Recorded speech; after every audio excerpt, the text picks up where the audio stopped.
বিসমিল্লাহির রহমানির রহিম।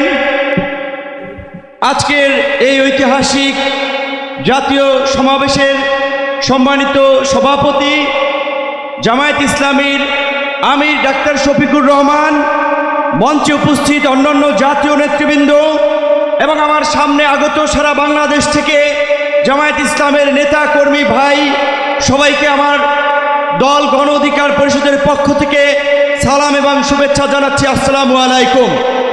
প্রিয় বন্ধুগণ, আপনাদেরকে একটি কথা স্মরণ করিয়ে দিতে চাই।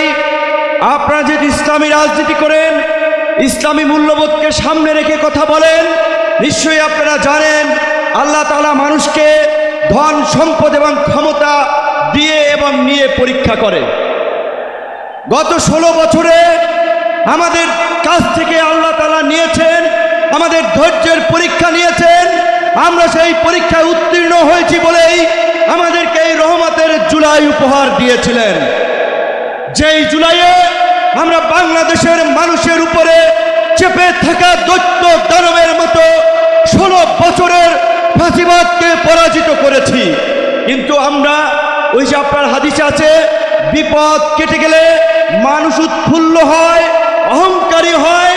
তাই আমরা দেখতে পাচ্ছি এই গণ অভ্যুত্থানে আমাদের অংশীজনেরা, মজলুমরা আজকে উৎফুল্ল অহংকারী হয়ে জালিম হয়ে উঠছে। তাই আপনাদেরকে মনে করিয়ে দিতে চাই, আমরা যদি সীমা লঙ্ঘন করি, শেখ হাসিনার মতো আল্লাহ পাকও কিন্তু আমাদেরকে ছাড় দিবেন না। আজকে যেই ছাত্র জনতার সংগ্রামের মধ্য দিয়ে, যেই রক্ত এবং প্রাণের বিনিময়ে আমরা এই ঐতিহাসিক পরিবর্তন পেয়েছি, এই পরিবর্তনকে টেকসই করার জন্য আজকে বাংলাদেশের মানুষ যে শাসনতান্ত্রিক এবং সরকার ব্যবস্থার পরিবর্তনের আওয়াজ উঠিয়েছে, সরকারকে বলতে চাই সেই শাসনতান্ত্রিক ব্যবস্থার মৌলিক পরিবর্তন না করে আপনারা নির্বাচনের দিকে হাঁটবেন না।